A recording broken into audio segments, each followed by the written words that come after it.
It's your girl, Valerie Mason Chase, and I want to welcome you back to another episode of Marriage Beyond the Breach, where we talk about everything and anything that impacts marriages and families. And today is no different. And want to talk about something today that impacts a lot of people. Hey, sis. Um, and people who are impacted by it sometimes have difficulty talking about it, but that doesn't mean that we should not talk about it or be educated about it, and also have a conversation about what we can do to help. So today we're going to be talking about how poverty, food deserts, and homelessness impact on families, on marriages, and on their mental health. Because we may see a homeless person out in the street, but that doesn't mean he or she doesn't have a family. Sometimes you actually see entire families out in the street or in a homeless shelter. But do we ever stop to think about the emotional and the mental health impact on these individuals? So we're going to be talking about that today. And I have a fantabulous list of guests who are going to be on here today. Hey, Kayla, thank you so much for watching. I appreciate you. I'm going to bring them on one at a time. And y'all gonna know what I'm talking about when I say this is one of my favorite people on the planet, okay? I am gonna bring on none other than Dr. Danita Thompson, who's been here with us so much before, and she's gonna be here some more, y'all. So show some love for Dr. Danita. Hi, Dr. Danita. Hey, Valerie. I do feel like a regular now, so that's exciting. Um, yes, I'm Dr. Zanita, and thanks again for having me, Valerie. I enjoy being on this platform with you. So I'm the owner and clinical director of Mending Hearts Behavioral Health and Family Services. And at Mending Hearts, we consider ourselves passionate people helpers. And we provide mental health services to individuals, couples, families, children. We have higher level services that we provide. We're an outpatient clinic. So we do med management, psychiatric evaluations, intensive outpatient programs. And we're just all about helping our community find hope and healing and holistic wellness. So Yes. I'm excited to be here. We have other services that we offer. We prepare people for marriage, but also people who just can't seem to figure out or decide they don't want to stay together. We also have services to help you end well. I am a divorce mediator, and so we have just a wide range of opportunities and services that we offer at Mending Hearts. Yes. And it is my honor and pleasure to be one of the clinicians there, to serve those who are in need of some assistance. Mending Health. We are Mending Health as well as Mending Heart.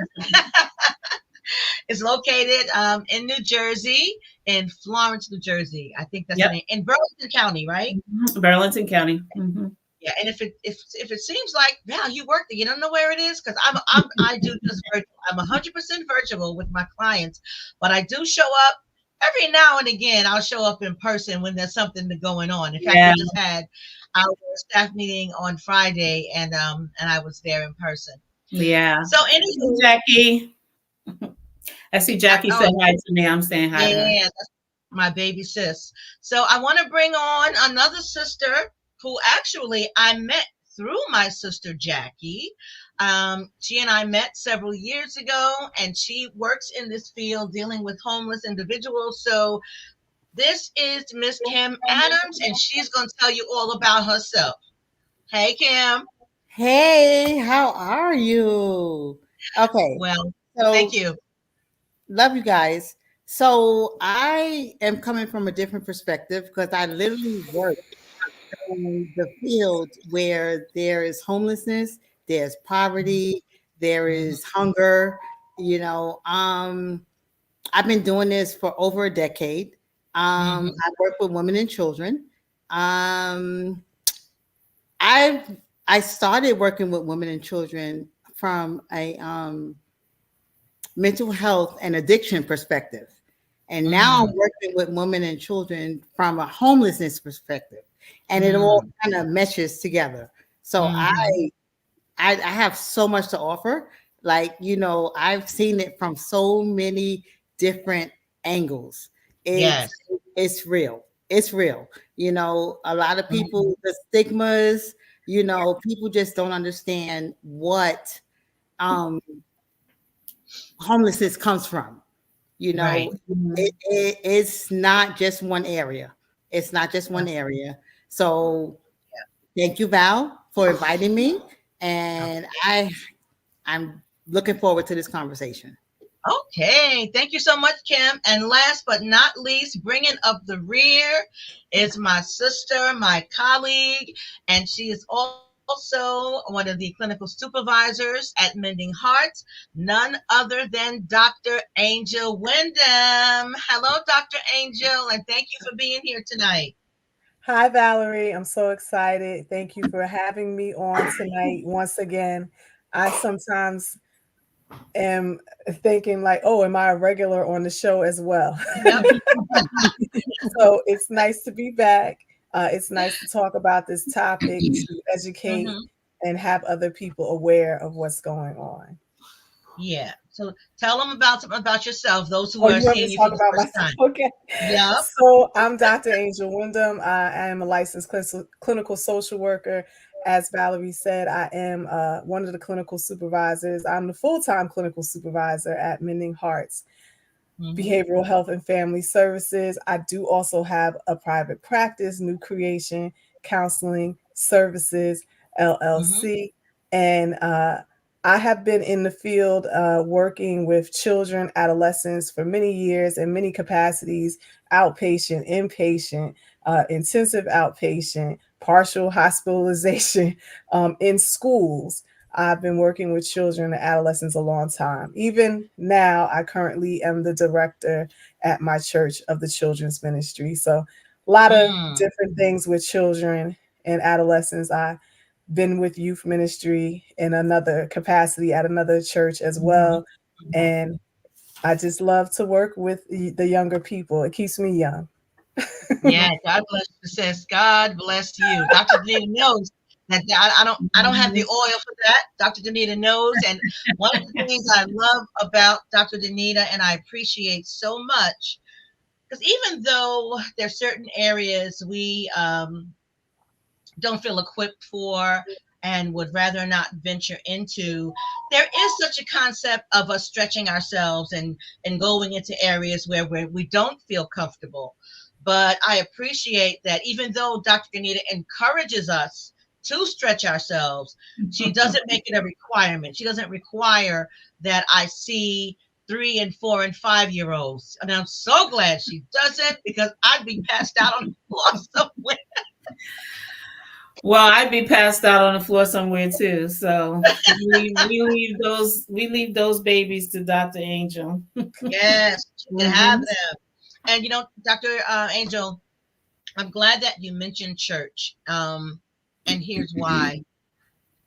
Because sometimes within our Christian community, sometimes individuals are of the mistaken notion that these particular things won't impact believers. Hmm. But we all know from Mhm. experience, whether we've seen it ourselves or we have experienced it ourselves, that that's not true, because believers, we are not immune to the things that happen to everybody else. So Mhm. that's one of the things I really want to stress, that even believers can be impacted by food deserts, by poverty, and by homelessness. Yeah, So absolutely. anywho, I want to get right into this. And the first thing I want to talk about is a food desert, Hmm. because I think that is a relatively, hey, Vincent, so nice to see you. Thank you for watching. I think that is a relatively new term. I don't know how old it is or who coined the phrase, but I'll just say that I heard it for the first time probably maybe a year or 2 years ago.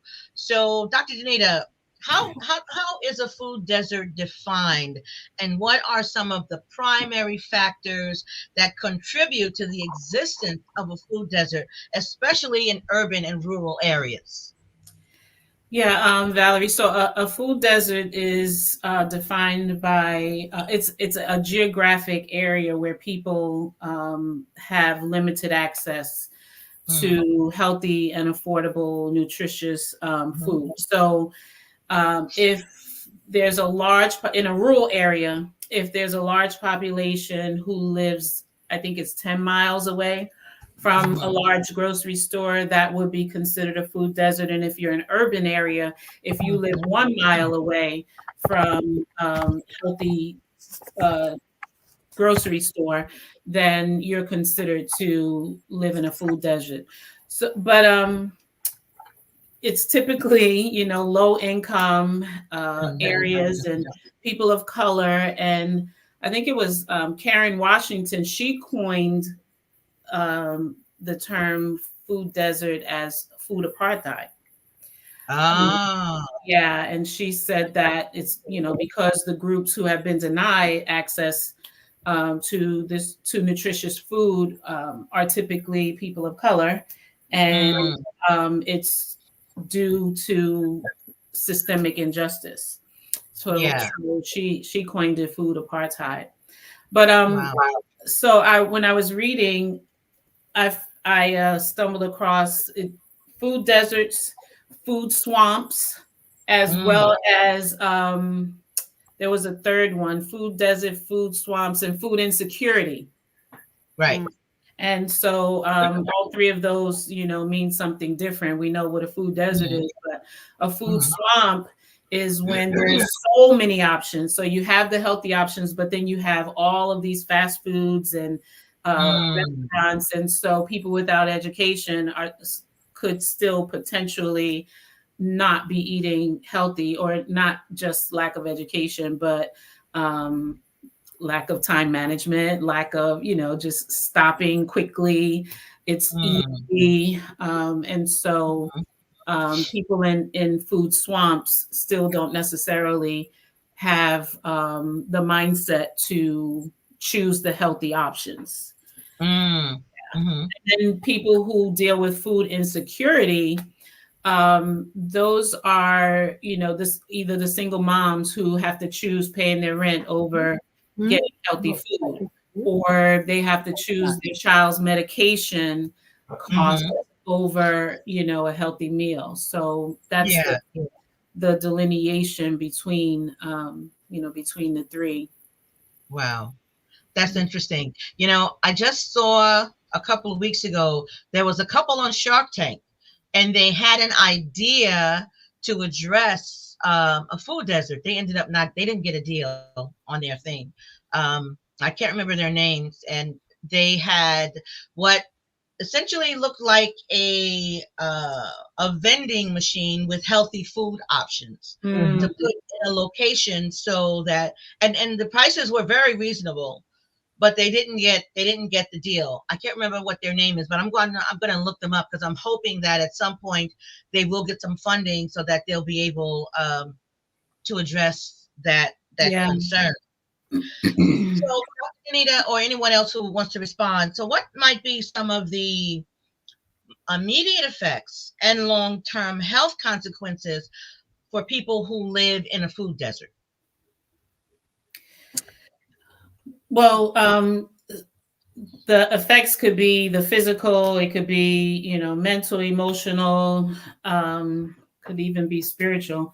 But when we talk about the physical impact, obviously, when people are eating food with high salt and sugar and high fructose syrup and carbs and trans fat and all of those Mhm, bad things, is going to lead to obesity, which mhm, our people, desperately deal with. Type 2 diabetes is another impact or consequence. Mhm. Cardiovascular disease, high blood pressure, all of those things that are very common in our communities. Various types of cancer it could lead to. But then there's also, Mhm. and I know Dr. Angel could speak to poor school performance, Mhm. Mhm. Mhm. and lower achievement. It impacts behavior.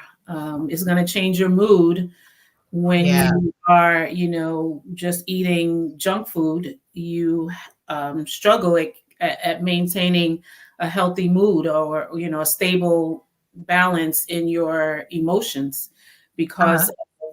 because of the inflammation in your brain. And it seems like it's just like a spiraling effect. Yes, It Yeah. touches so many areas of your life, you know. Mhm. Mhm. I would And agree. so it's interesting that you mentioned obesity, type 2 diabetes, cardiovascular illness, hypertension, and some other things that if we were to eat in a more healthy manner, we could avoid, and in some cases, just eliminate some of these things. Lifestyle illnesses. Yep. Lifestyle illnesses. And I think that's why you see so much of this. It's not just about family history, but you also see so much of this within African American community when you consider where, especially living in urban areas where Mhm. a lot of Black people live. And when you consider the disparity in income and what's Mhm. available. Because if you don't have the means to Yep. drive 5 or 8 or 10 miles away to a Whole Foods or some other place like that, or just a grocery store that has healthier options, you're Mhm. going to end up shopping in your local, either corner store or local supermarket that don't always have. First of all, they don't always have the healthiest options. And second, they don't always have the best quality Quality. It's of not food fresh. Yeah. offers. 'Cause I can remember, I mean, I grew up in the hood, and I Mhm. know there were times when we'd go to the store. I got in the habit of looking at expiration dates because a Yeah. lot of the stuff would be expired. It would be expired before you got home. That's for sure. Mhm. That. I, I want to also speak to something that Dr. Danita was talking about, having the Mhm. access and having the options. A Mm, lot of research shows that in the urban and the rural communities, there's a such thing as environmental racism. So with mhm, this environmental racism, there is mhm. not, there's not, these options are not placed in these areas for Mhm. people of color, for minorities, for those who are disadvantaged, for those who are lower economic status.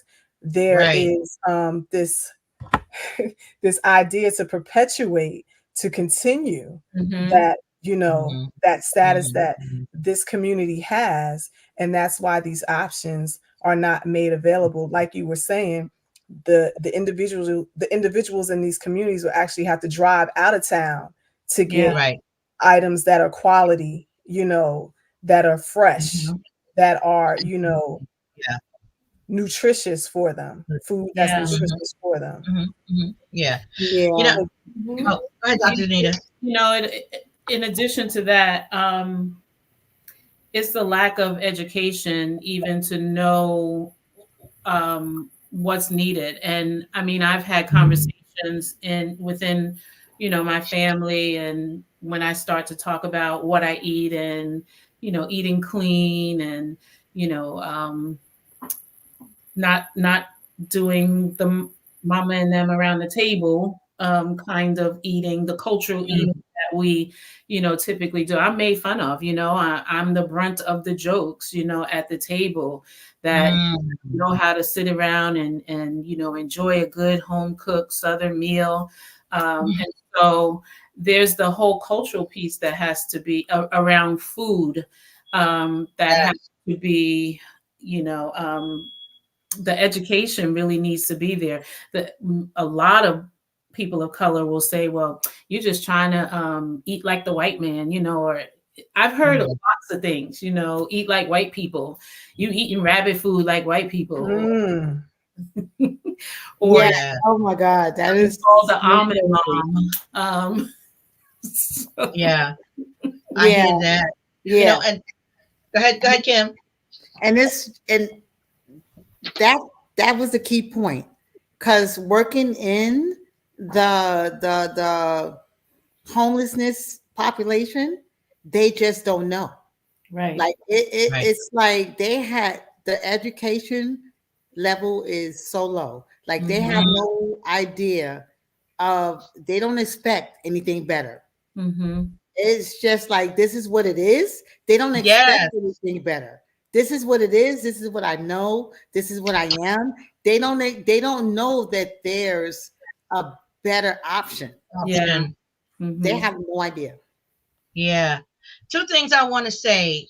Um, First is, somebody might be wondering, Valerie, this is Marriage Beyond the Breach. What is all this talk about food and poverty and all this got to do with marriage? It's got a heck of a lot to do with marriage, because imagine you're married, especially if you are a man who cannot provide healthy food for his Mm-hmm. family. The Mm-hmm. impact that has, not only on him, but the trickle down effect that is now going to have on the wife and the Yes. children. Yes.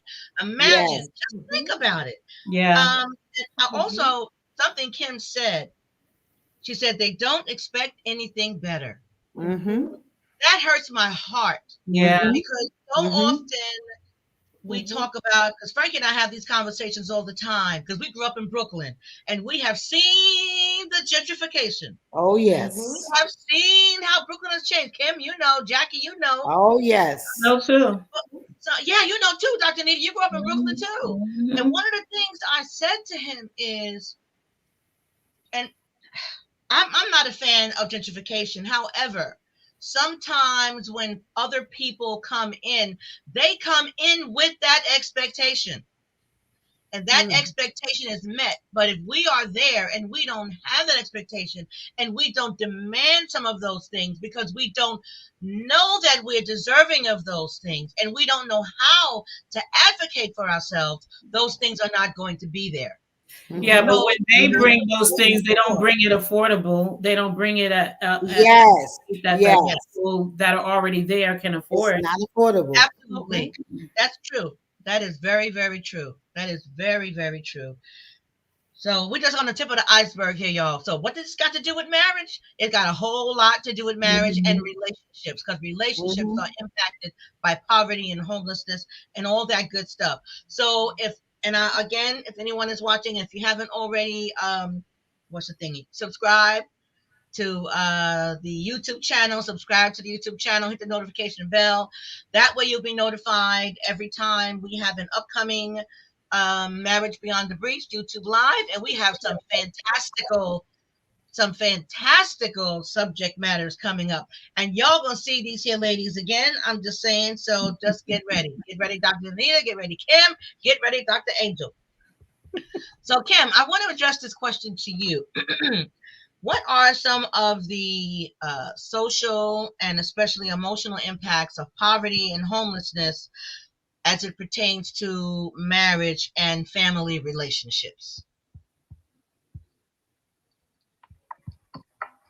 Oh, Kim, you're You're muted. muted. Unmute yourself. That's a loaded question. Mhm. So let me just give you a little background. So I supervise a shelter for women and children, Mhm. right? They're homeless for different reasons. Yeah. So the homelessness stigma, which is another question, it's real, right? People don't understand why someone is homeless, right? Mm-hmm. I have experienced, like, my clients, they're homeless because of DV. They're homeless because they've been homeless all their life.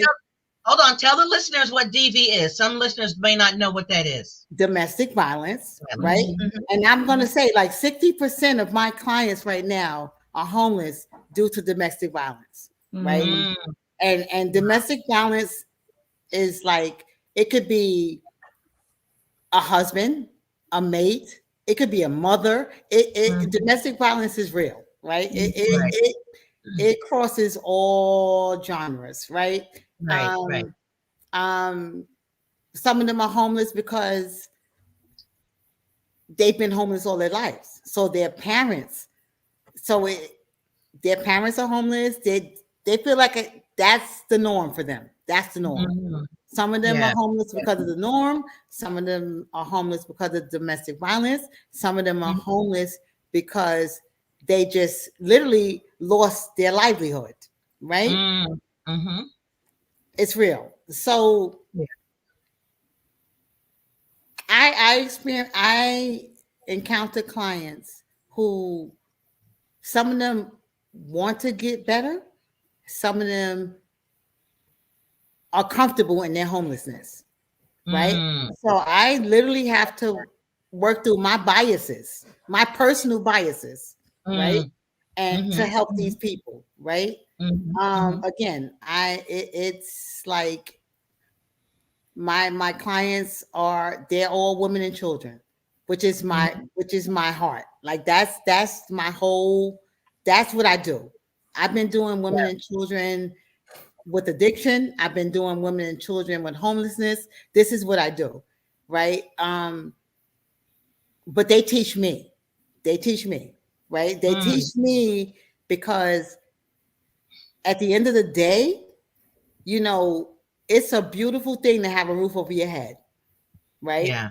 So homelessness is real, right? Mm. Yeah. Um, some clients are pretty much like they're saying, "Okay, I'm good with this. I'm okay. I can stay homeless." And I have some clients who experience the same thing that we're experiencing, which is like, um, your. I'm going to give you an example. So I have a client who I spoke with last week, and she works really hard, right? She makes a decent living, but Mm. she's she makes too much to get a voucher to move her forward, right? Right. And she makes too little to get the help that she needs. So Mhm. Mm. she's basically in the same situation that I'm in, right? We're Mhm.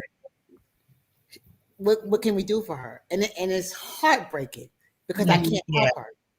I Yeah. can't help her, right? Yeah. So she cannot get a voucher because she makes $200 over the poverty limit, Mm. and Mm. and then she can't she's stuck in the shelter life, Yeah. you know. Because she But doesn't make children are enough to children get are all broken. that. Yeah. Because she makes too much to get that financial assistance, but she doesn't make enough to come up with the first, last, and security Mm. in Yes, the apartment. yes, she's stuck. She's stuck. Mm. She's stuck, Wow. and not to mention she is a non-documented person, right? So her Mm. kids That are makes born here. She That wasn't makes, born here, so mhm. she's Mhm. stuck. She's just stuck. She can't get anything. Yeah. yeah. Mm. Wow. Um, to add to what Kim is saying, you Mhm. know, when someone experiences homelessness, and to add to what you were talking about, Valerie, it affects the family greatly, socially and Mhm. emotionally. You know, the parents, they have low self-esteem. They feel, Yeah. you know, inadequate to help Mhm. their children Mm. to survive, inadequate to even help themselves Yeah. survive. They feel like, am I enough? You know, Right. what Mhm. am I doing wrong? What, you know, sometimes it leads to a lot of insecurity with the parents, you know, and which Mm. trickles down to the children. The children then feel as if they're not enough, you know, they feel Yeah. insecure. They feel, what did I do wrong to, Mhm. you know, be homeless, Yeah. to be in this food desert? What did I do that, you know, we don't have enough to make it day to day? A lot of them are embarrassed, you Yeah. know, um, Yeah. by their circumstances, and they don't reach out for help. And a lot of them don't even know where the help is to Way to access it go. as Yeah. well. Yeah. I would say that there's a lot of fear. It impacts the stability, obviously, of the family, and so there's this uncertainty every day of what the next day is going to bring. I for married couples, there's a lot of marital distress, and then when you have frustrated parents, that could Mhm. lead to very harsh parenting because they're just Yeah. habitually frustrated.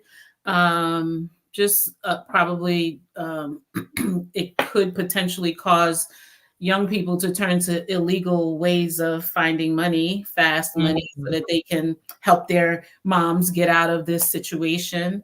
It's just, Mhm.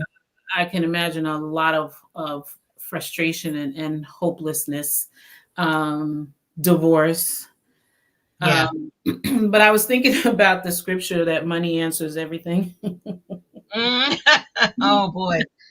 And a lot of people do not necessarily, a lot of Christians view that as no, God doesn't want us to, to have a whole bunch of money, whatever. And then there are people that says, oh, well, money can't bring you happiness and money can't bring.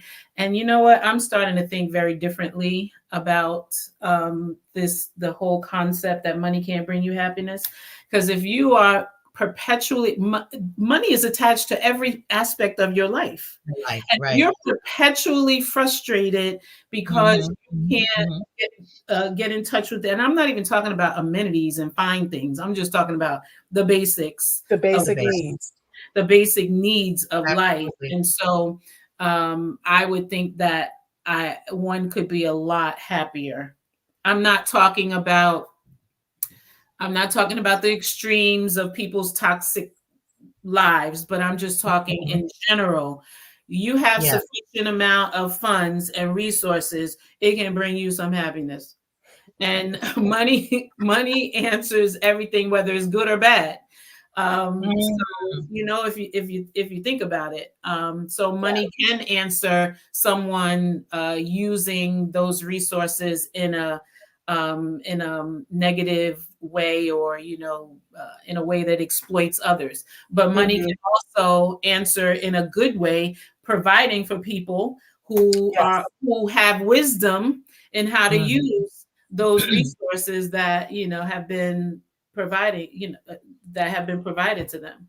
Yeah, it's Yeah. it's that it's that scripture that we always have to look at that says the love of money is the root Hmm. of all Right. evil. Right. Yeah. So meaning if you're looking at money as an idol, if you're Mhm. worshiping money, then that becomes the Mhm. problem, Mhm. you know. Right. So that's what that's about. Yeah. And when Dr. Danita, you were talking about, and Dr. Angel, you all were talking about the impact on couples and parents. I would imagine that parents feel a high level of shame when they Hmm. have to have, when not when they have to, when they end up in a homeless shelter with their children, especially depending upon the age of the child. Now, if it's a Mhm. 1 year old or 2 year old, maybe not so much.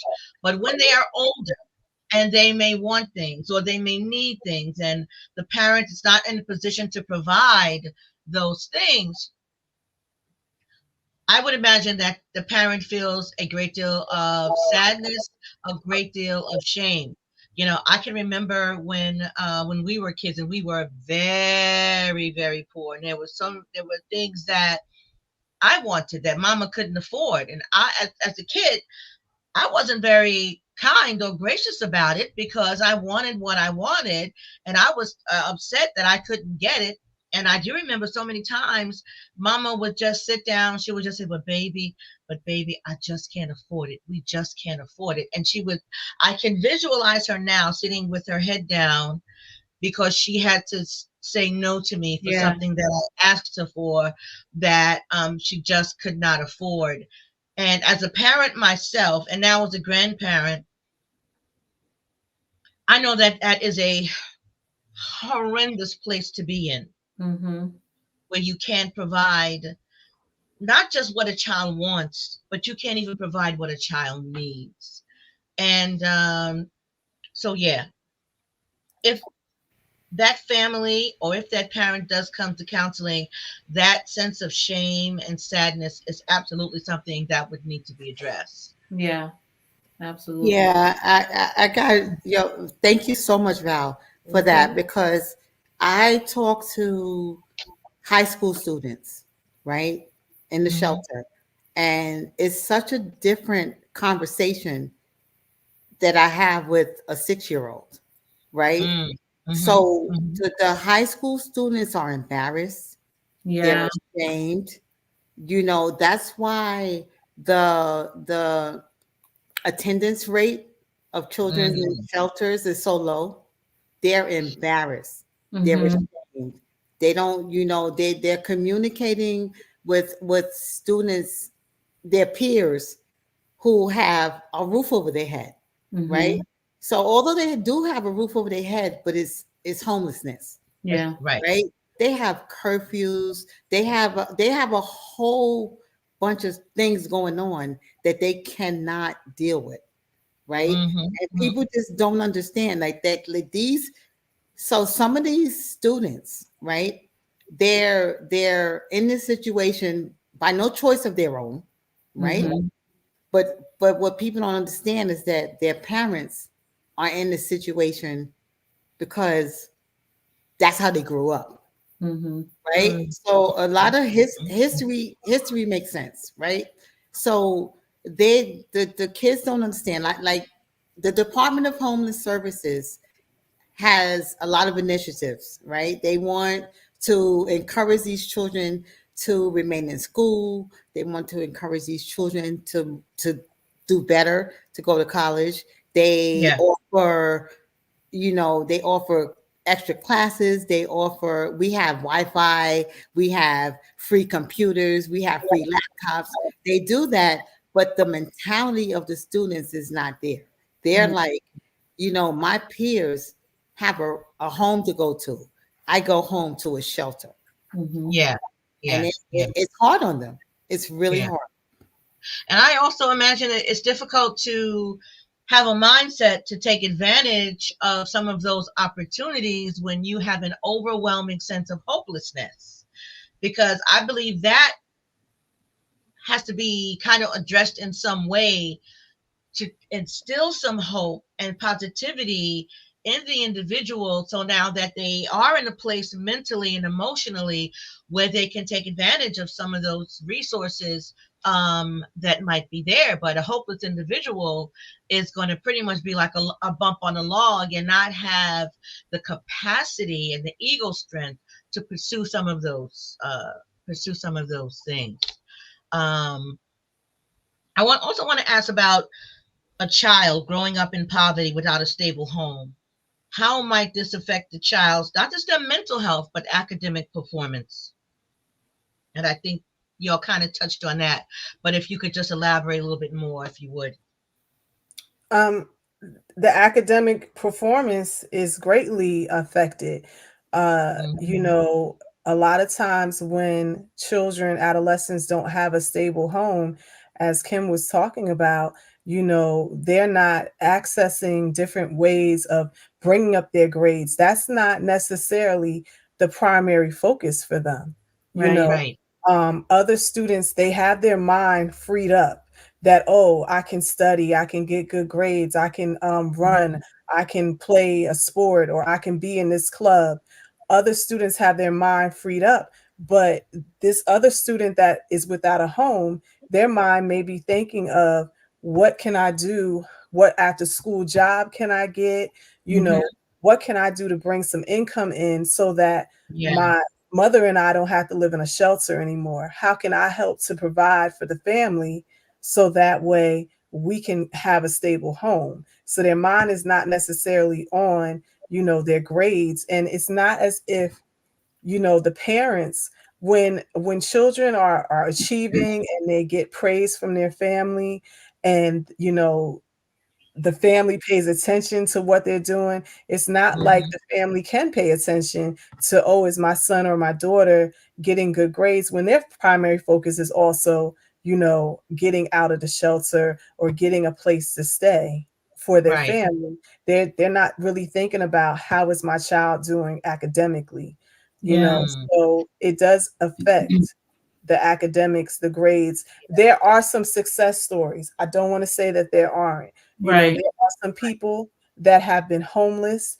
as children, and they excel in school, and they learn from a young age that education is a key Mm, to get them yes, yes. out of their situation. There Mm-hmm, is there are several, I shouldn't say there is like it's just one. There are several success stories of Mhm. people who have been homeless or who have been in poverty, and they were able to still get a good education and get mm-hmm. themselves out of the situation, and also their families as well. Yeah. So it just depends on the focus, because there are some families that are homeless or in poverty, and Mm-hmm. they'll say to their child, listen, I want you to still focus on your books. I want you to still do what you have to do to excel in school, because Yeah, I have this type of education, because I didn't make it. Some parents will encourage their children, say, I didn't make it out of high school. I didn't make it past this grade. I didn't make it into the college. I want you to be the first one in our family to yeah. get through college, you know. So Mm, there are some success stories, but absolutely. you know, Yeah. Yeah. there's the other side as well. Mm-hmm. I wanted to add to that. I think it also causes young people to have to grow up quicker. I think Mm, that they lose a large part of their childhood. mm-hmm. Boys are being parentified, trying Mhm, to be the men. They're trying to be men at 10 and 11, when, they should be doing little boy stuff. They're trying Right, to right. possibly support the family. Mm, But then there's also the the brain development that is impacted by homelessness and food insecurities, or food being in food deserts. Um, the frontal lobe, the hippocampus, the amygdala, all the gray matter, all of that all of that is impacted. The brain function, executive functioning, memory, problem solving, all of those uh, parts of the brain that's needed for children to excel academically, right. um, is impacted by the stress. It's the yes. chronic stress. I think it's sometimes called toxic stress. So that stress Mhm, Mm-hmm. Mm-hmm. overwhelms the brain to the extent that all of the functioning that is needed to continue to excel is Yeah, is negatively impacted. And so yeah. children start out behind the eight ball. So true. Yeah. And, just because a parent who may be in a homeless shelter or could be at living in their own place, but dealing with food insecurity and poverty and other things, that parent being in a not so healthy mental or emotional state does not necessarily make them a bad parent. It Absolutely not. means they just need help. They are mhm, not bad parents just because they cannot afford certain things for their children. It, that doesn't necessarily make them a bad parent. Are there bad Mhm. parents out there? Mhm. Absolutely. But Mhm. just because you're poor does not make you a bad parent. That in and of itself does not make you Mhm. a bad parent. If so, my mother would have been one because Right. we were poor as poor could be. But she was a fantastic mother. And just like Dr. Angel said, my mother had what she believed was maybe a third or fourth grade education, but she pushed and pushed and pushed and pushed and instilled in us stay in school, get that education, mhm. get that education. Nobody can take that from you, Val. I know it's going to be hard, but stick it out. Just as you were talking, speaking a few minutes ago, Angel. So I know we're going to talk about stigmas in a little bit, but I think that's one of them. Yeah. Poverty does I, alone does not make you a bad parent. Go ahead, Dr. Danita. Mhm. yeah. I think also when I was poor as well, but I think that there was more community and we were all poor. And so um and so the community, like we were the well, they were, I was a little girl, but I remember people bringing my mom food. You know, I remember us sharing in times of lack. Mm, And so, and then also, you know, being raised in the church, I think that that laid or gave some stability to yeah. mitigate some of the hopelessness or the helplessness because Mhm. of the, you know, because of the faith and because of, you know, other people within the community of the church.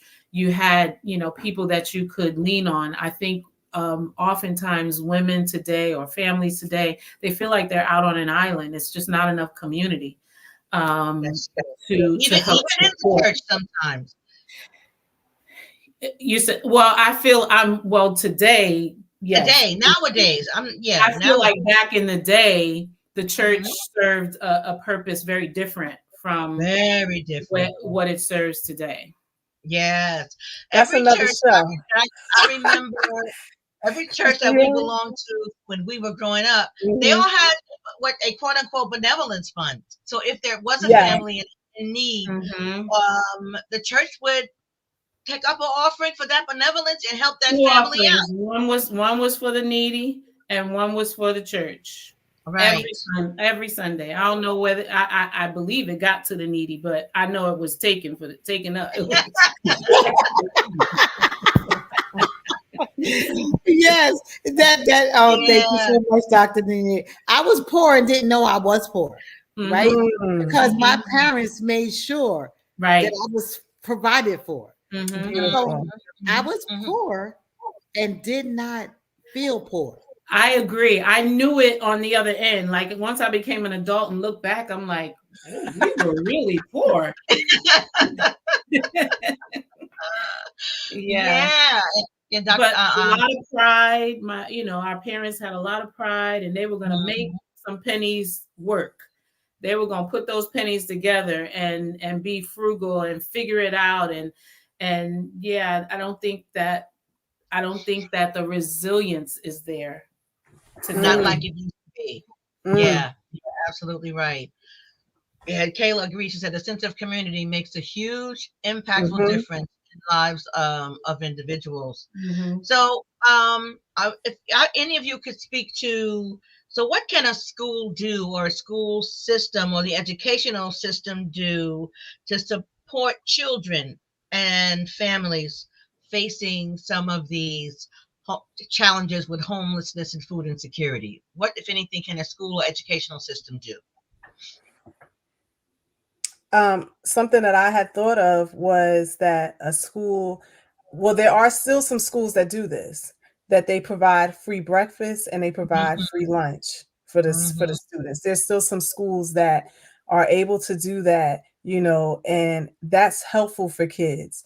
Yeah. Once they've been able to eat something, in the morning, eat something in the afternoon, um, it will do wonders for the teachers and yeah, for the students that they have some food and some drink absolutely.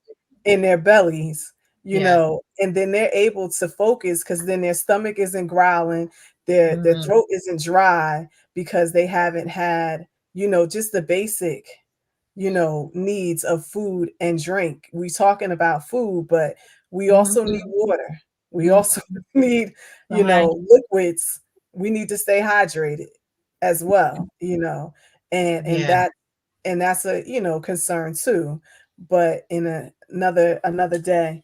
But yeah, I would feel as though if the schools had the free breakfast, free lunch, that would definitely be helpful for the students. Yeah. Yeah, Oh, absolutely. And I don't okay. know if schools would be allowed to do this.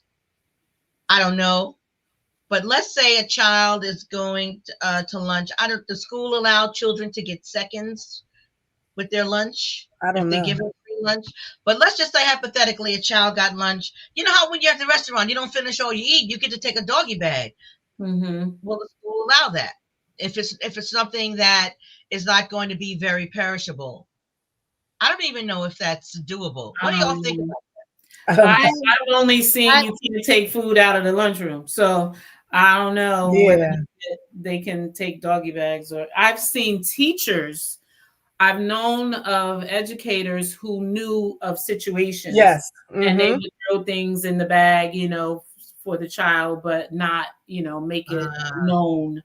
But I don't think that they could just take food out of the lunchroom. Yeah, okay. so just let me share again. So I talk with a lot of my clients. I talk with a lot Mhm. of the students. They don't want to feel, they don't want to be looked at Mm-hmm. as different. Yeah. They Okay. never want to put it out there that Mhm. they're a client that living in a shelter. They Mm. want to be as normal, quote unquote, as everyone Mhm. else, right? Mhm. But I will say from a shelter perspective that, the Department of Homeless Services does everything to, or they're trying to do everything to help them, right? So these parents that are living in a shelter, their children are automatically entitled to busing, right? Mm.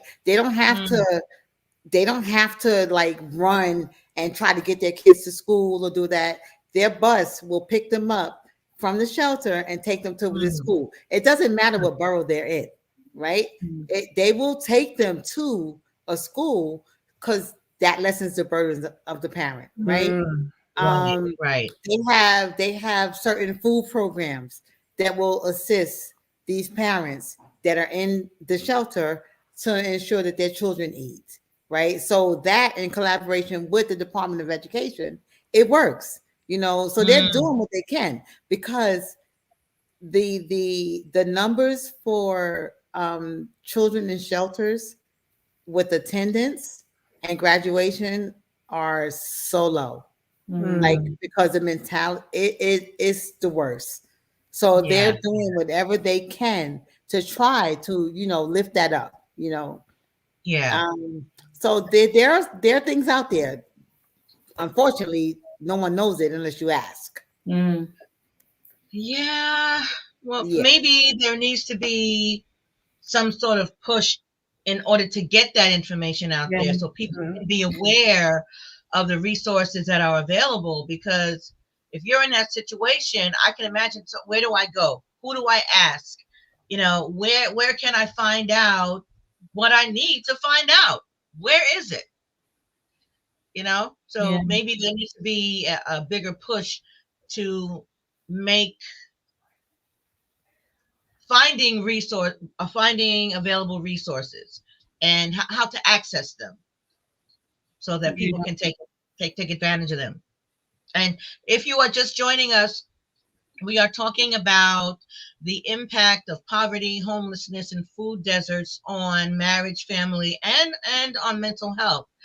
So I want to talk about, and we hit on this a little bit so far, some of the stigmas associated with poverty and homelessness, and how do some of the misconceptions about poverty and homelessness impact those who are struggling and the types of support that they might receive.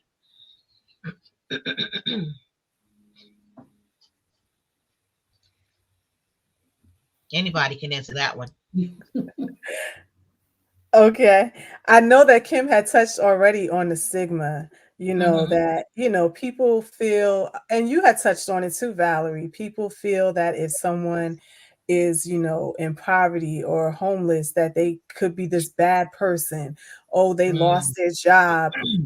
Oh, they can't afford to pay for things because they're a criminal or something. It's this stigma Mm-hmm. attached to, oh, they're Right. dirty if they're poor, or they don't wash themselves, they don't present themselves well, and that's Mm, not true, Or but they're uneducated.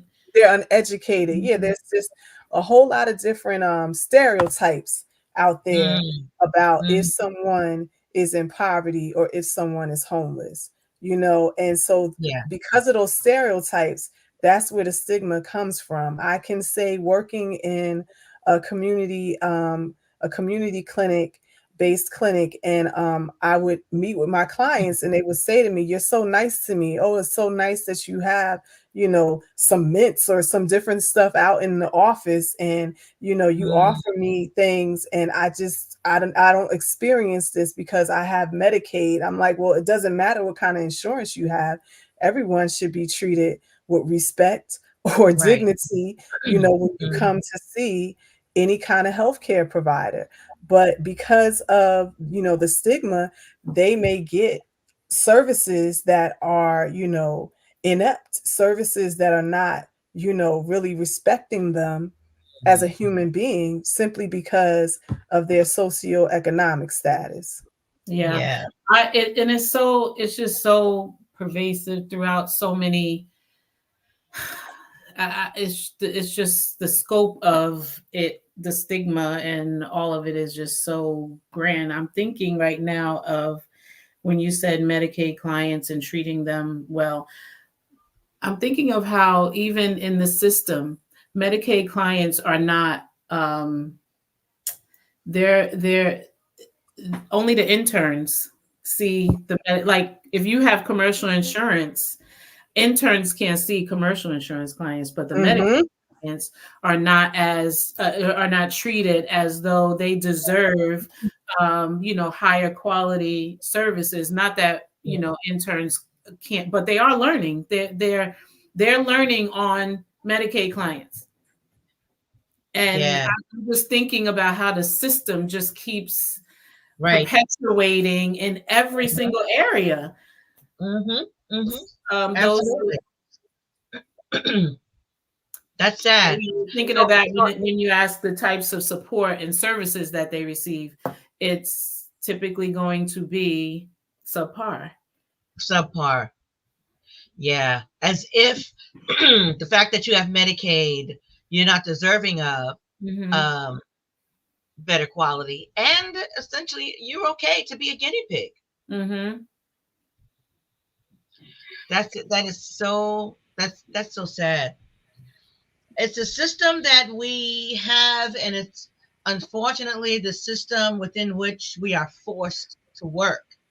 Um, but I will say this on behalf of Mending Hearts Behavioral Health and Family Services, the Medicaid clients receive the same level of Yep. care from any practitioner that's there at Mending Hearts Behavioral Health and Family Services.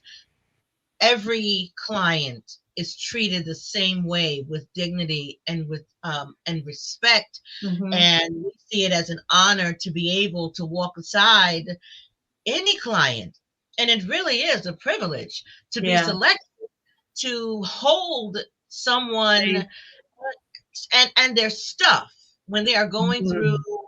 what for some of them are the worst moments of their life. And Yeah. Medicaid don't make dealing with it no easier. So Mm-hmm. that ain't got nothing to do with it. And it shouldn't have anything to do with it. But just Yeah. like Kayla said, it's a broken system. Mm-hmm. But Yep. we make it work as best as we can. We make it work. So I want to talk about when there's counseling being provided to someone who might be homeless, whether it's individual counseling or couples counseling specifically, how might the counseling process be impacted by the homelessness? Well,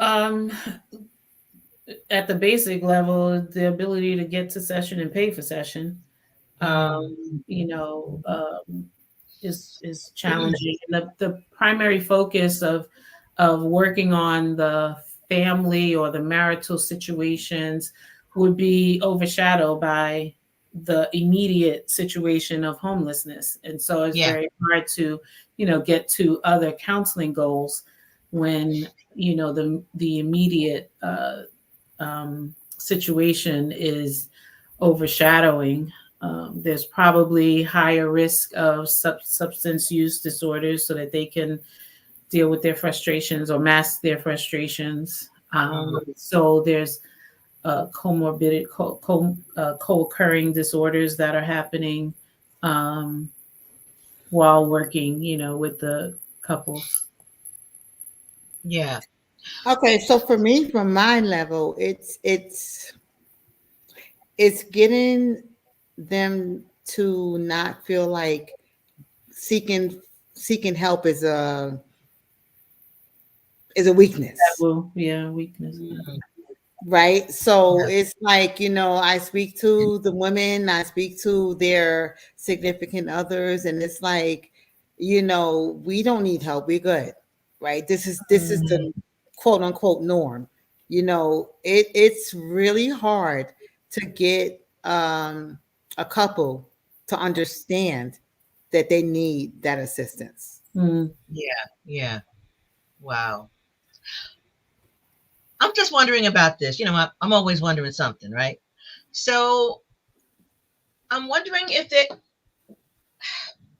how it would work from an ethical perspective. Let's say hypothetically, we have clients who show up, and based on what they share with us, we know that they're living in a shelter, or they may even be home living in their own dwelling, but they are struggling with food insecurity and living in a food desert. Can a mental health care provider, let's just say, give them a bag lunch or something, or send them out with a sandwich and an apple and a bottle of water, or have them ingest that while they are there?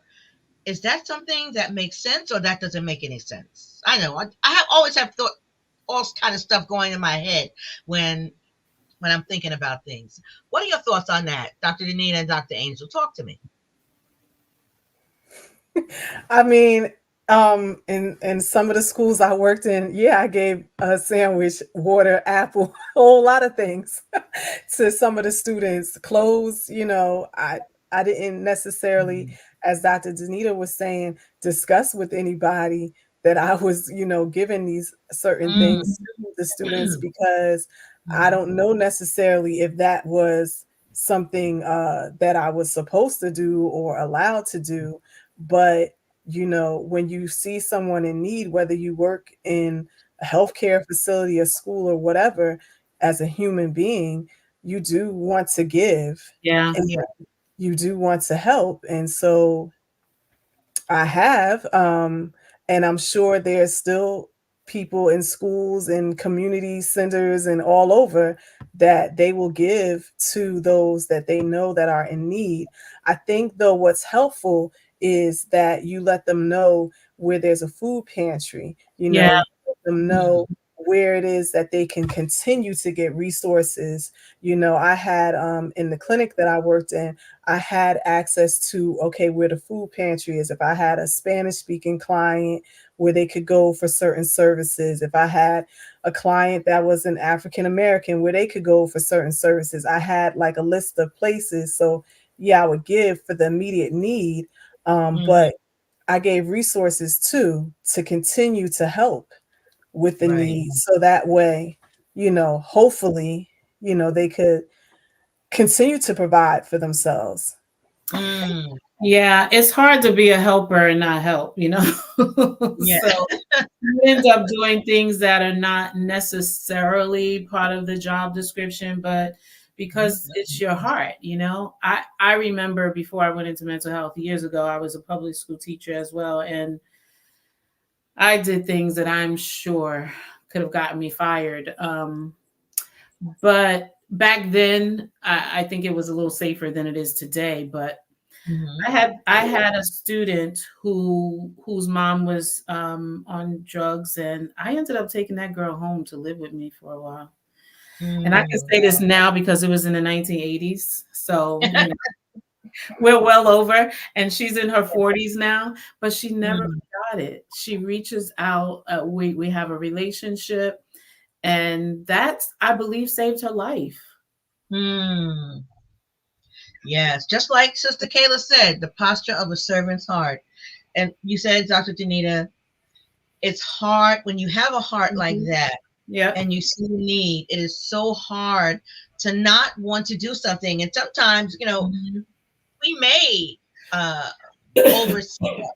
because I know there have been times when I've had to ask Dr. Danita, because I have a client and I want to use a particular resource with them, and just from knowing my client and the conversations we've had, I know it's a financial challenge for Yeah. them to purchase that. And I'll ask Dr. Danita, will I be violating any ethics? Because if I have it sent to their home, and once she told me no, I send them books, I send them workbooks, because that's something that I know can help to facilitate meeting their goals in the counseling process. And I don't want that to be hindered by their inability to purchase the resource. So I think that's why I was thinking about the food and all that when they come in, Yeah. Yeah, counseling. and that's so weird because within the shelter system, there's a very thin line, right? So Mm. like me and my staff we're heart driven, so to speak, right? We really are. Like I love my staff. We are really heart driven, but there's a thin line, of what you can give, what you can Right. provide, but I have, and I'll just share that I have a client diagnosed with schizophrenia, right? She has one child, a 15-year-old male. So we have this heart for him, right? Because he's been dealing with this all his life, right? It's her only child. So there's a line where, okay, do we give, to help him, or are we going to get in trouble, for helping him? So it's, but he will come back to staff every day and say thank you. Yeah. And if for nothing else, that's worth it. Yeah. He will come back and say thank you, because he has nowhere else to go. So it's kind of just, weighing your options. Yeah. Yeah. I had a question for Kim. Do you think that sometimes people will feel like, oh, if the staff gives or whatever have you, that they'll take advantage? Do they think that, and that's why it's that thin line? Yeah. So yeah, again, that's you knowing your families, right? So Right. we basically know who needs and who doesn't. So I tell my staff all the time, know your families, right? When it comes to children, we have a softer heart, right? And I do Yeah. have clients that take advantage, right? Mm. I do have clients that take advantage of the system. They're there. They're not really homeless. They just want a voucher. They just want, I have those families, right? But I also have families that need, so it's just about discernment. For me, it's about Yeah. discernment. Let's just know who we're working with. That's Yeah. right. Mhm. Dr. Anita tells us that all the time. You know your client better than I do. So she empowers us to use our discernment regarding the ways in which we deal with our clients. Because, I have told Dr. Anita, there are some clients I have to say to them, okay, I'm taking off my counselor hat and I'm putting on my mama hat. I can't do that with every client, but there are some with whom I have that type of relationship because they need mothering. And some of them are at an age where they're the age of my own children, and they look at me as a mother figure, so to speak, and I can have that type of interaction with them. But there's some clients I wouldn't dare do that with because we don't have that type of relationship. And from my interactions with them, I don't think that they would receive that very well. But there are some where I said, listen, I got to put on my mama hat right now. Okay. And so, yeah, discernment is absolutely, absolutely key. So I want to ask just a couple more questions. I know we're over 8 o'clock already. I try so hard to finish in an hour, but y'all make it difficult because y'all be giving some good information.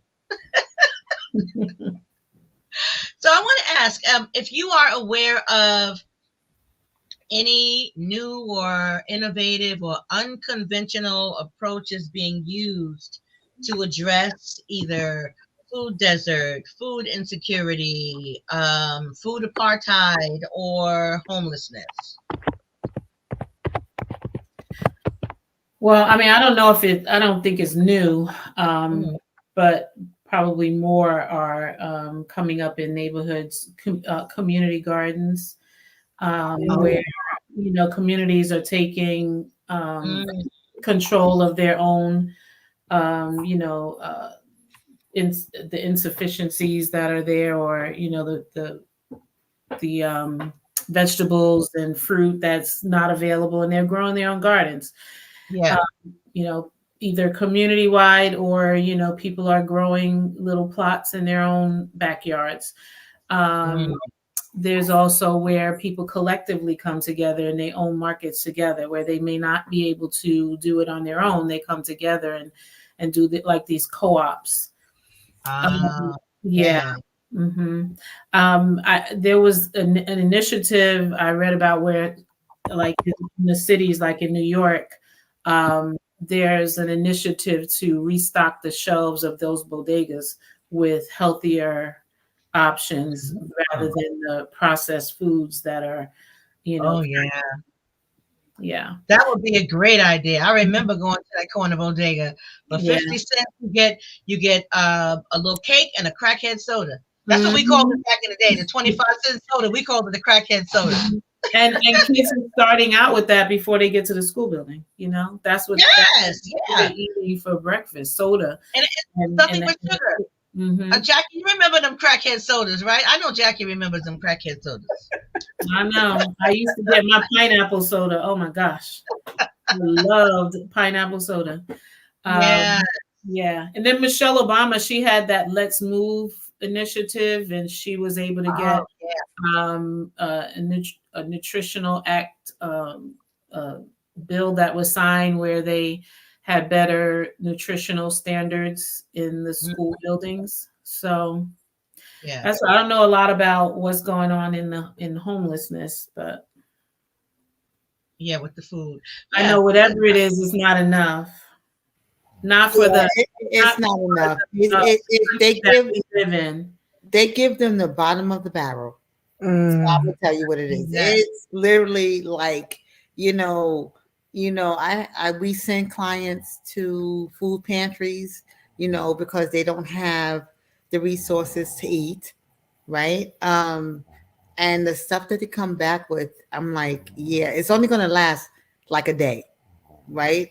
Because after a day, it's just going to be useless. It's going to serve Mm, you no nutritional. It's garbage, Right. so to Right. speak, right? Mhm. And that's how they treat the homeless. Yeah. Like mm, it, that's I've unfortunate. seen it. Hmm. Yeah. Yeah. I know Yeah. that the resource and referral agencies, there's one in every county in New Jersey, that will provide either temporary stay, or give apartments or whatever. But I feel like people have to jump through so many hoops and all of the Mhm. paper and stuff, processes that they don't understand, and then they don't even know that it's available. I know here in Burlington County, they definitely have, at the what is it called, the all the counties have them. The C, Social service office? no, it's a BCAP and SCAP, like Somerset County Action, Community Action, Okay. Burlington Community Action Program, or whatever. And they have all of these resources available, but nobody knows that it's there. Again, there has to be a push. You know something? Maybe, I hope I'm not right, but a part of it could be that they really don't want the people to know, because they have the services because they legally are required to, but they really don't want to give out whatever it is that the people would receive if they were to come. Maybe that's why it's not a push to get the information out there. Yeah, I don't know. It's also probably a lot of laziness, and I don't know. Yeah. Yeah. So what is the community action partnership? Um, Yeah. yeah. So that we've covered a lot. Rob Um, said that he lives in a food desert in yeah, that's my Canarsie, nephew. between He Canarsie said, and New York. I yeah. lived in a food desert too when I was in Brooklyn. Oh yeah. So Yeah. did I when I was growing up in Yeah, Brooklyn. yeah. He said Yeah. that one of the more healthier stores is a new Chipotle, and that's a restaurant. That ain't even a store. Wow. Wow. But Well, we covered a lot. what freaks me out is that we are, how is it possible to be in a food desert Mhm. in the midst of what is considered a food oasis? That Mhm. freaks me out. I don't Yeah. understand. Like, we're supposed to be at the high end of that chain. Did people Right. come here for the land of betterness? Yeah. Right. It doesn't make sense to me. Right. Well, it doesn't make sense. I mean, there's a lot I could say. It won't necessarily be PC, but um, yeah, it doesn't make sense. It doesn't make sense to us, but I believe it makes sense to people who want to keep it that way Yeah. Mm. and who maybe Absolutely. work towards having policies and implementing programs in order for it to remain that way. Mm-hmm. Which Because then then says it's not. Then that says it's not really a broken system. It's operating exactly the way they want it to operate. it's operating, they want it the way that they Absolutely. wanted to operate, Absolutely. the Mm-hmm. way that they wanted to operate. I absolutely do believe that because I believe if there were people who are actually in charge and running all this stuff really wanted it to change, I believe it would change. Hmm. I really, really do believe it would change. I don't think that there is a lack of resources. I think that there is a lack of people who want to provide those resources and Mm. make sure that the people who need them have access to those resources. Because when you think about sometimes, Kim, you said people come here because it's supposed to be home of the free, land of the brave, the land of opportunity. We've got all this stuff. But sometimes new arrivals get more access than those who have been here for generations. And I'll just leave it at that. Thank you. So, but anywho, um, yeah, we covered a lot. Yeah, Kayla said intentionally designed to oppress and suppress some and benefit and establish others. Yeah, Hmm. that's pretty much it. And I know that and Jackie says systemic racism is a part. Oh, think about the movie Claudine. Oh yeah. Y'all old enough to have watched the movie Claudine.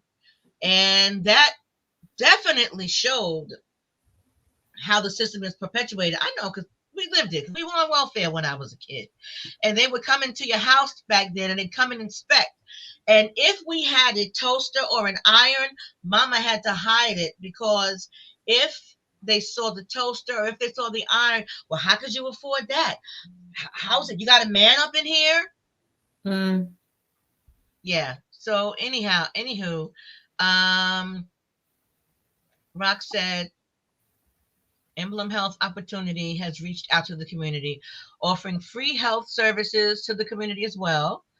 He says, however, I don't see overwhelming majority of people taking advantage of those services. I believe most are worried about quote unquote hidden costs or a copay of some sort. Yeah. Mm. I'm not familiar with that, Rock. We have to talk some more about that. I'm not familiar with that. Kim, are you Emblem, familiar with that at Emblem all? Health.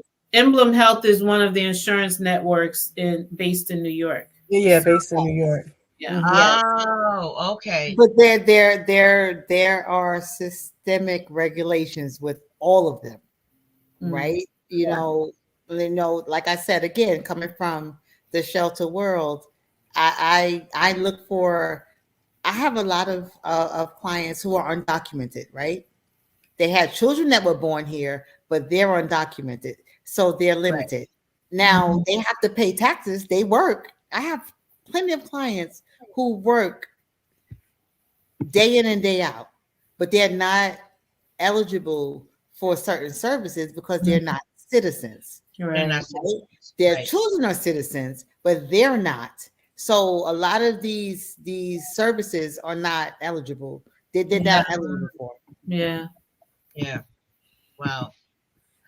So for all of you, what advice do you have for those who are listening who may want to help in some way to address either food deserts or homelessness or poverty in their particular communities? What would you say to them? Well, I think I remember being in my social justice class, and I can't remember who the author was of this book, but we talked about how much we talk about it, and Ah, we talk about it and we talk about it, but we really not being about it, and mm, really stretching ourselves. I think especially for those of us who are doing a notch better, just even a notch better than others who look like us. We have a right, responsibility, I think, to do something in our lane. So my lane is mental health. Somebody else's lane may be education. Somebody else's lane, you may be a pastor, a leader, a nurse, or whatever. But something in your lane, stretch yourself 5% more, and right, give within your lane. So like we do a percentage of our clients get pro bono services. right. Maybe you're a nurse and you can go into a community organization and speak for free. Do Mhm. something. My husband preached this message one time: me, my four, and no more. We live in such a selfish Yeah, nation. We're only thinking about our families, and we talk about these things and say, oh, it's such a shame, but then that's it. So right, right. beyond it being a shame, what are we doing? What are we doing? I Yeah. absolutely agree. Thank you, And Priscilla. people are Thank you. hungry all year round, and not just at Thanksgiving and Christmas where we want to give out food to Right. them. They need food all year round. We can't do our own soup kitchen, but we can volunteer at one. Right. Maybe we can do that. Something, or if we have a neighbor that we know is in need, you don't have, and don't broadcast it. It don't have Right. to be on Facebook. It's not Instagram. It doesn't have to be a photographic moment, whatever they call it. Just go quietly on the DL and just offer some assistance. Yeah. Give them, just give something from the heart, and you don't have to put it on Facebook. That part. Yeah, that part right there. I just say come in. I encourage people, come to the shelter, right? Mm, Put the stigmas aside, like mhm, put your mhm. biases aside, just to Right, come and see how humans live, right? Mm-hmm. right. So, everybody's not in the shelter because they want to be. Mm-hmm. They're not. Come and have the conversation. Just have the Mm-hmm, conversation. It mm-hmm. will change your mind. It will change your mind because it's changed mine. Well, Yeah, you look at him. You look at that situation very, very differently. mm-hmm. Very differently. Very differently. Dr. Angel, any final words? Final words, that everyone is to be treated with dignity. Everyone's to be treated with respect, no matter, Hmm. if they're poor, if they're in a food desert, any of that. We all need to treat people as human beings. We all Yes. need to be treated with respect, dignity, no matter what. Hmm. Hmm. Children, adolescents, adults, everyone should be treated with respect. And if you Absolutely. can help someone, help them, because Mhm. we never know when we'll need that help one day. Right. There was a saying I've heard that so many people, we're just one paycheck away from being either homeless or something else. That's a So, problem too in our community because we shouldn't be one paycheck away from homelessness. But that's no, we another shouldn't be. But, if we stop buying, trying to buy Louis Vuitton and red bottoms that and all part. that other mess, And then uh, buying these vehicles that we have to sleep in.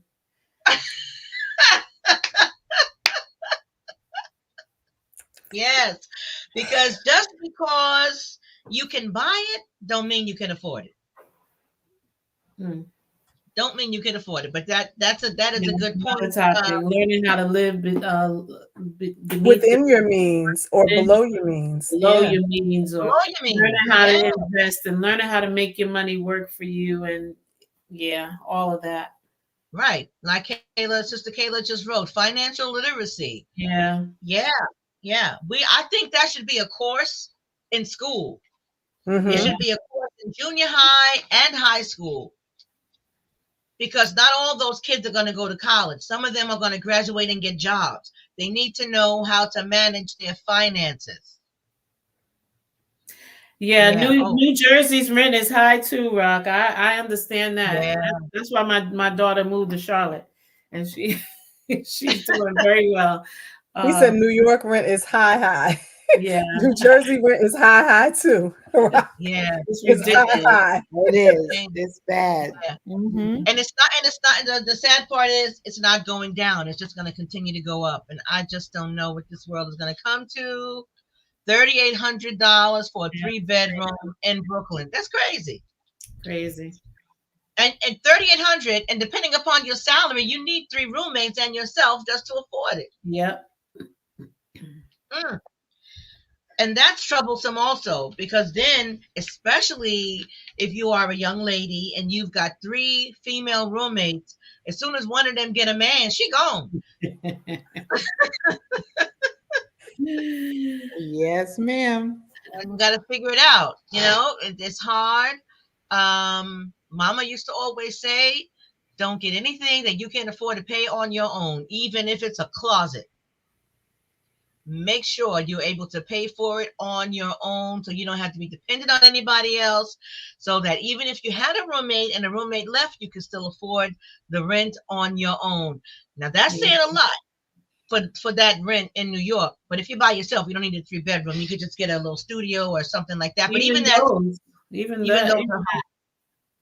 yeah. Yeah. I don't know. I don't know what this world is going to come to. We don't have the answers.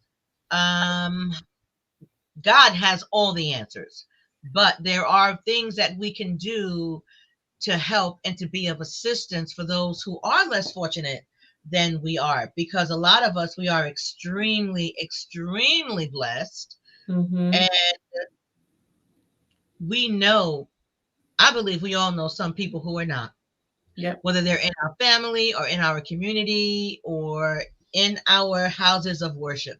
There are many who are not as fortunate that could benefit from some of our help. I just say, do it on the DL. Ain't nobody got to know about it but you and Jesus. So, my sisters, I want to thank you so much for being on with me tonight. This was an awesome conversation. For those of you who are watching, 100,000 after tax is very hard to cover. Yeah, that's Yeah. true. Like Rock said, God is the great power.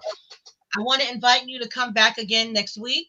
If you haven't already done so, I would appreciate if you would subscribe to the YouTube channel, Marriage Beyond the Breach. Next week, we're going to be talking about couples counseling, marriage counseling, and 2 specific therapeutic modalities that are used. And one of my favorite people on the planet going to be back again next week. Dr. Danita will be back, along with Kim Jetter, who has been here before as well, and one of the practitioners at Jetter and Associates. I forgot her first name. Tracy Varghese will be here as well. So come back next week. We're going to talk about couples counseling and talk about Prepare Enrich and EFT, emotionally focused therapy. Thanks again. I love you guys. Those of you are here, give a shout out to the ladies and show your appreciation, because we want them to come back again and again and again. You're going to be seeing a lot more of them. So thank you all. I love you, and have a good night.